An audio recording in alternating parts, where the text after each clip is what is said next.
Hello guys, welcome my channel. ICR में जो हम यहाँ पे इसकी प्रैक्टिस कर रहे थे, तो गाइस देखिए ये जो होने वाला है आपका साइंस का सेक्शन होने वाला है। ठीक, साइंस में जो प्रश्न करने वाले हैं वो रहेगी आपकी एट्थ क्लास की एनसीईआरटी है। एट्थ क्लास की एनसीईआरटी बहुत बेटर है नाइन्थ क्लास से। ठीक है, तो चलिए मैं नाइन्थ और टेंथ का ऑलरेडी एनसीईआरटी करा चुका हूँ, तो उनको जाकर देखना बिल्कुल ना भूलें। तो गाइस देख लेंगे, बहुत ही यहाँ पे बढ़िया बढ़िया क्वेश्चन आपको लेकर आऊँ। तो जैसा कि आपको पता है कि आईसीआर की क्वालिफिकेशन ही मात्र टेंथ है, तो टेंथ के नीचे जितना सिलेबस है आपका एनसीईआरटी बेस्ड, वो आपके लिए बहुत इंपॉर्टेंट है। सबसे पहला चैप्टर जो है फसल उत्पादन एवं प्रबंधन, तो बहुत ही इंपॉर्टेंट है। फसल से तो जरूरी यहाँ पर रिलेटेड है, क्योंकि आईसीआर जो है आपका इसी से रिलेटेड है।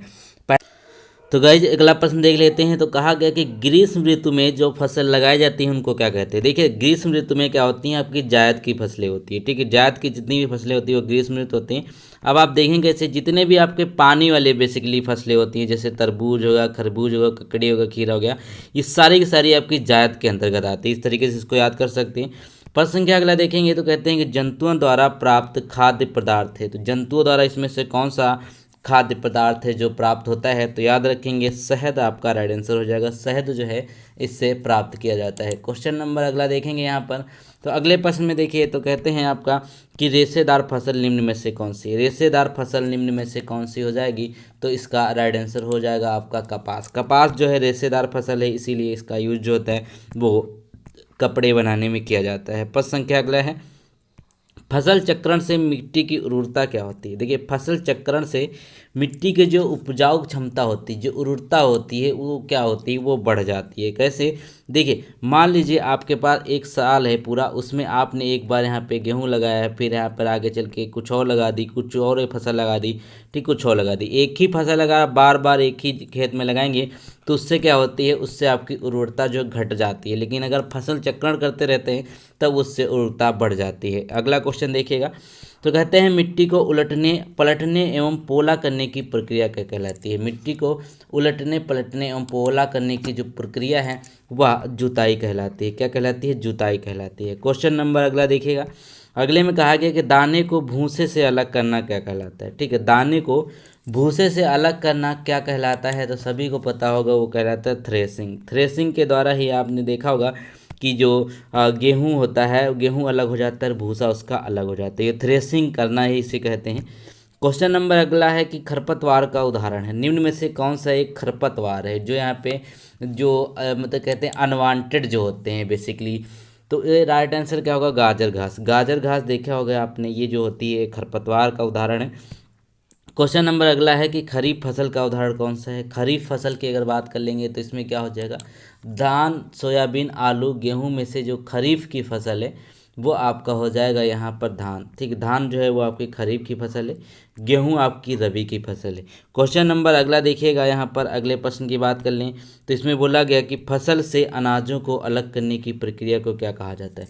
फसल से अनाज को अलग करने की प्रक्रिया दौनी कहलाती है। क्या कहलाती है, दौनी। दौनी एक प्रक्रिया होती है जिसमें फसल से अनाजों को यहाँ पे अलग किया जाता है। क्वेश्चन नंबर अगला देखिएगा। तो गाइज यहाँ पे देख लेंगे अगला जो चैप्टर रहेगा वो रहेगा आपका सूक्ष्म जीव। ठीक है, सूक्ष्म जीव ये बहुत ही इंपॉर्टेंट चैप्टर है। तो चाहे देखेंगे तो सबसे पहले कहते हैं कि मनुष्यों में जीवाणुओं द्वारा फैलने वाला सामान्य रोग कौन सा है। ठीक है, जीवाणुओं के द्वारा जो फैलने वाला सामान्य रोग है वो है आपका टाइफाइड। टाइफाइड जो है बैक्टीरिया से होता है, ये इसका राइट आंसर है। क्वेश्चन नंबर देखेगा तो कहते हैं कि डेंगू परजीवी का वाहक है। तो डेंगू जो है वो परजीवी का वाहक क्या है। डेंगू का वाहक क्या होता है, होता है मादा एडीज मच्छर। ठीक है, मादा एडीज मच्छर क्या आती है, वो डेंगू फैलाती है, याद रखेंगे।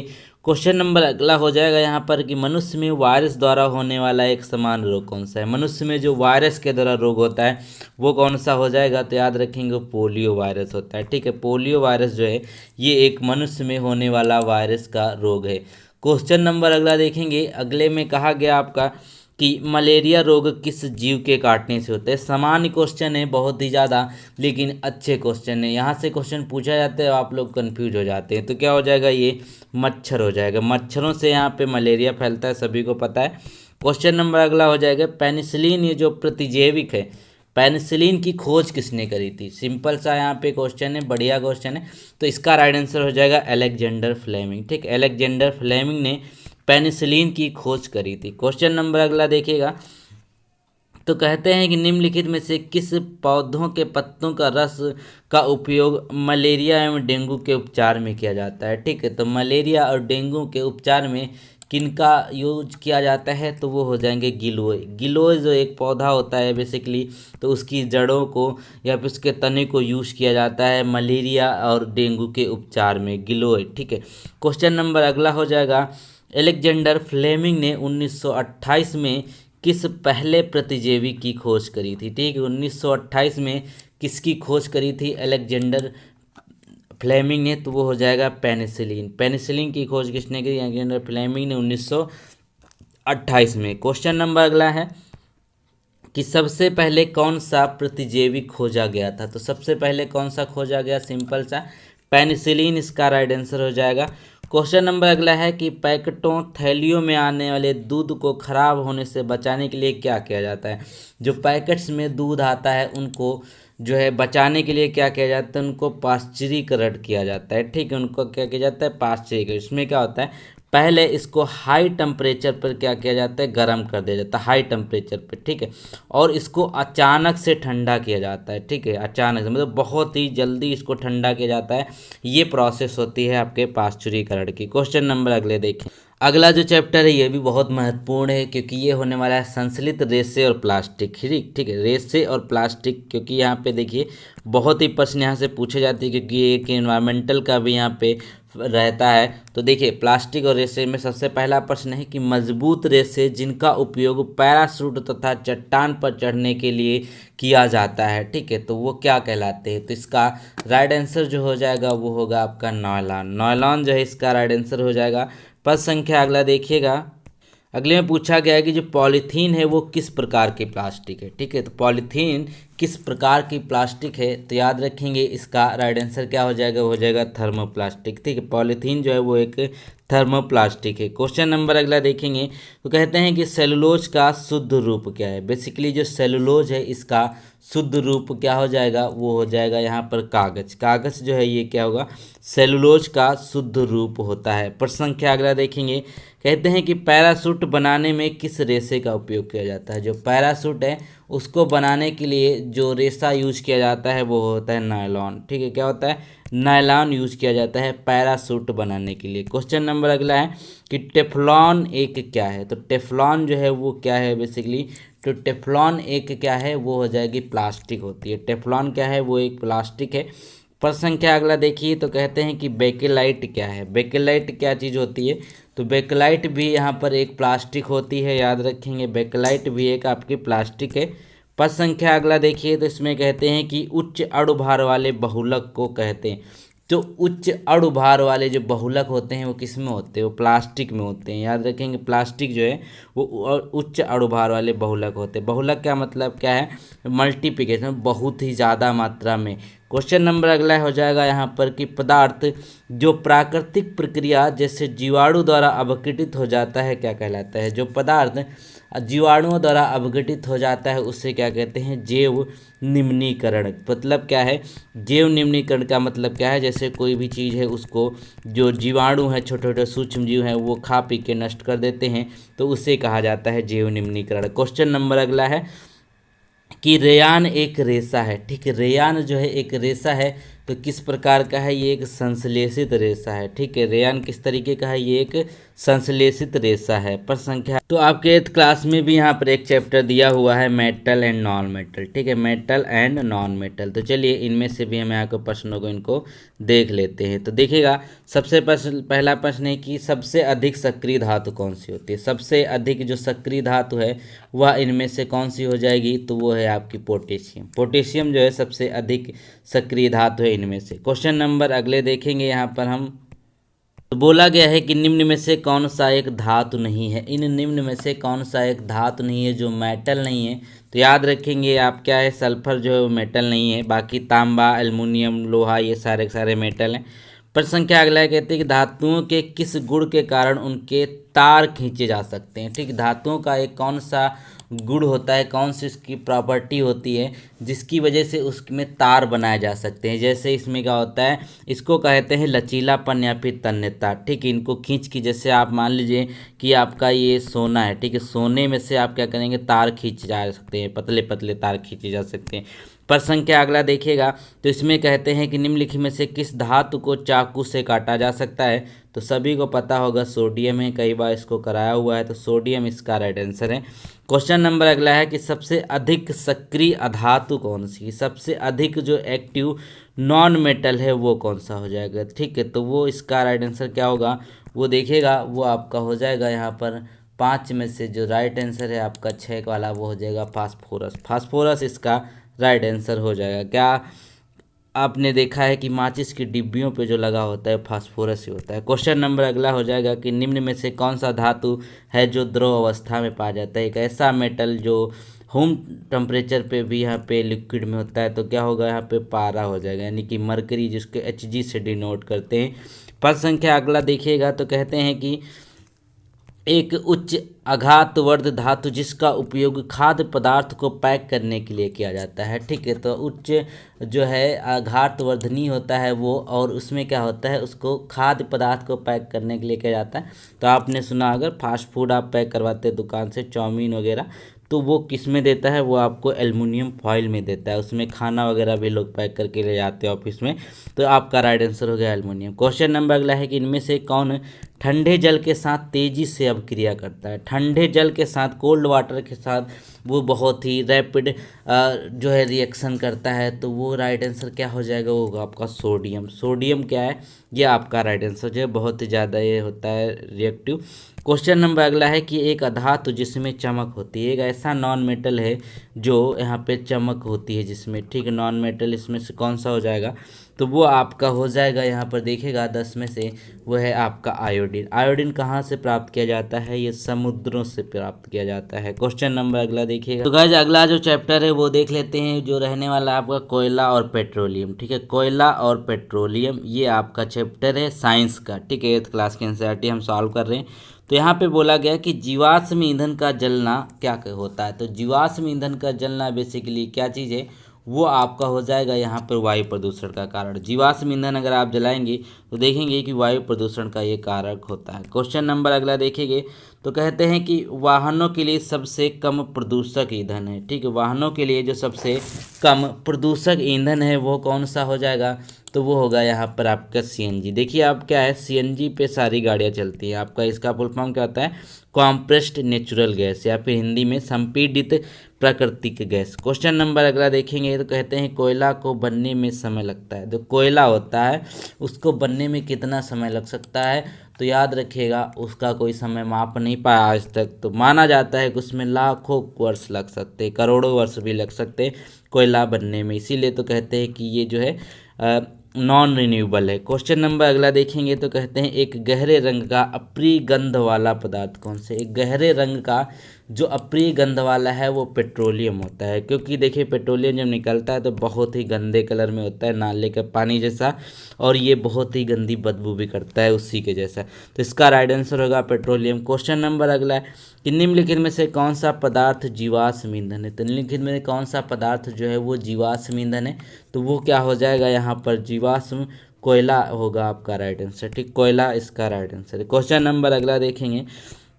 इनमें कहा गया इनमें से कौन सा संसाधन क्षय होने वाला नहीं है। कौन सा संसाधन जो है ख़त्म होने वाला नहीं है, तो वो क्या होगा, वो होगी वायु। वायु से आप जितनी भी एनर्जी लेना चाहते ले सकते, कभी ख़त्म नहीं होती। खनिज, कोयला, पेट्रोलियम सारे कभी ना कभी ख़त्म हो जाएंगे। क्वेश्चन नंबर अगला है कि प्राकृतिक गैस में मुख्यतः गैस होती है। तो प्राकृतिक गैस जो होती है वो मुख्यतः उसके अंदर कौन सी गैस होती है, तो सबसे बढ़िया है क्या, मीथेन जो है वो मेन घटक होता है इन गैसेस का। ठीक है, मीथेन इसका राइट आंसर है।